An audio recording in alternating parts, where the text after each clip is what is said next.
امروز خلق خیش بسیم و بزر کنند، بیزر اگر برادر زو هم حذر کنند. زردار اگر چی نادان گویند عاقل است، بیزر اگر چی دانا مثلش بخر کنند. زردار اگر بمیرد خیشان و غیر گریند، بیزر اگر بمیرد کم چشم تر کنند.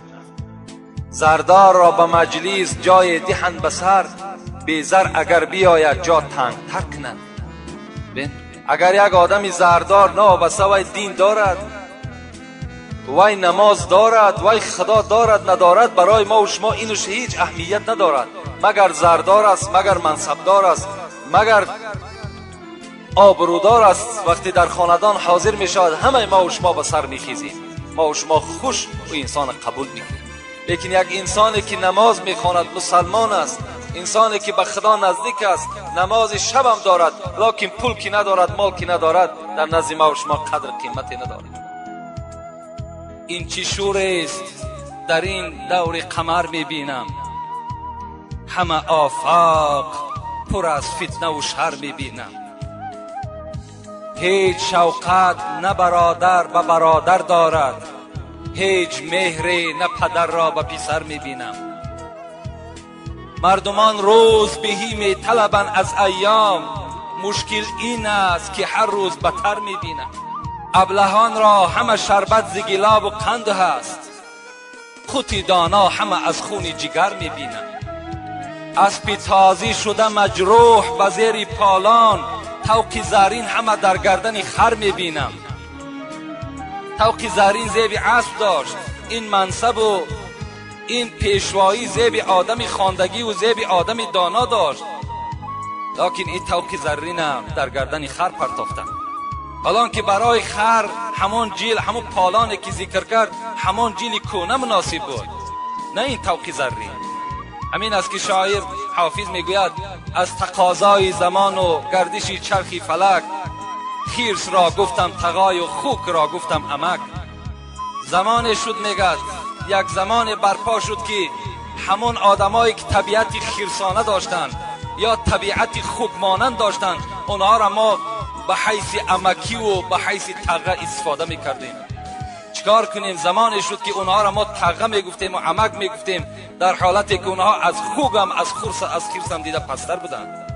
دختران را همه جنگ است و جدال با مادر، پسران را همه بدخواهی پدر میبینم. پند حافظ شنو ای خواجه برو نیکی کن، که من این پند به از گنج و گوهر میبینم. ندانستیم قدری امتی را، ندانستیم قدری امتی را، نکردیم پیروی سنتی را. دریغ از امتی نوگی زبانی، چی باشد حال روز امتحانی. نباشد راز ارواح نبینا، چگونه بیندش در حشر فردا. قطار امتان خواند چه خوب است، قطار امتان خواند چه خوب است، وگرنه مشکل اهل ذنوب است. اگر در حشر گرداند ز تو روی، ندارد سود آنجا صد کنی موی. ز صدق دل به احمد پیروی کن، حضرت مولوی میگوید ز صدق دل به احمد پیروی کن، مشو نوگی زبانی امتی کن. اگر امت میشوی، اگر مسلمان میشوی، صدقا مسلمان شو، زیرا خدای تو میگوید و من کفر فإن الله غنی حمید. ای بندگان من، ای مخلوقان من، اگر همگی همین 6.5 میلیارد آدمی که در روی دنیا هستین همه کافر کشین، من باک ندارم، من بایستم. من همه شما را سرنگون در دوزخم جا میکنم اگر همه که کافر شید. برای خداوند کافر شدن شما، مسلمان شدن شما هیچ باکی نداره.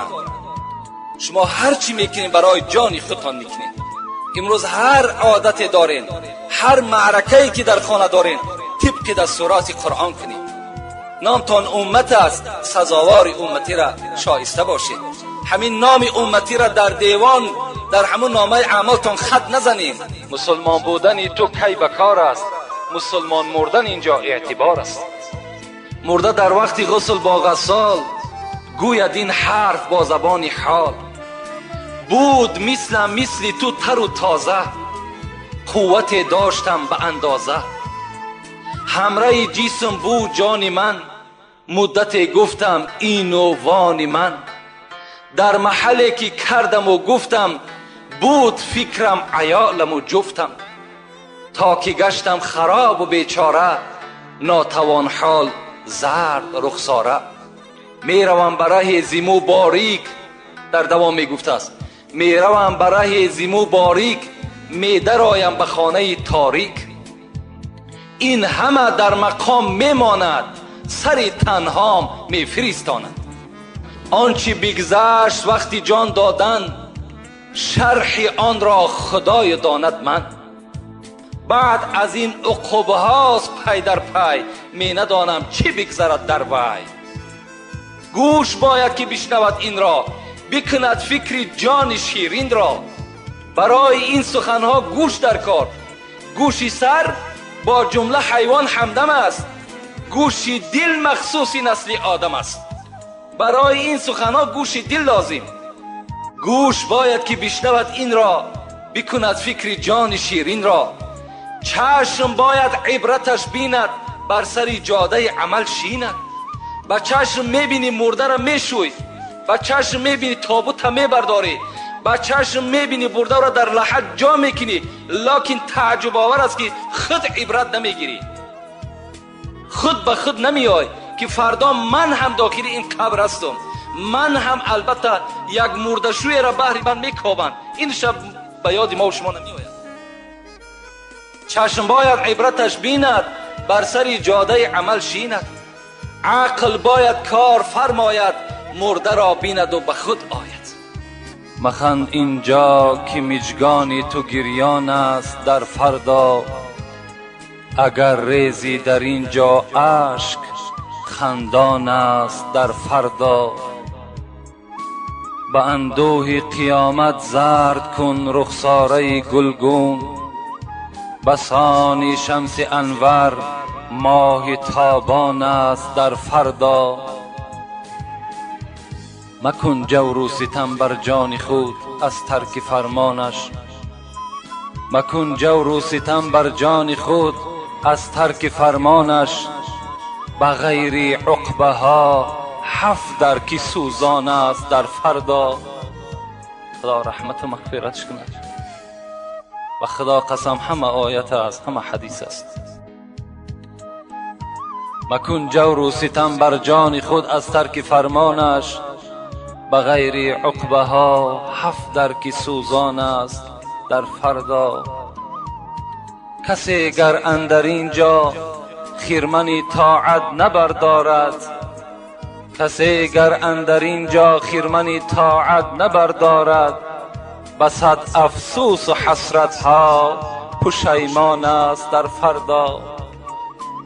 چرا ای کلمهج، چرا ای کلمهج با جلوه این زال می نازی، ولیکن عیشگاهی خاکساران است در فردا.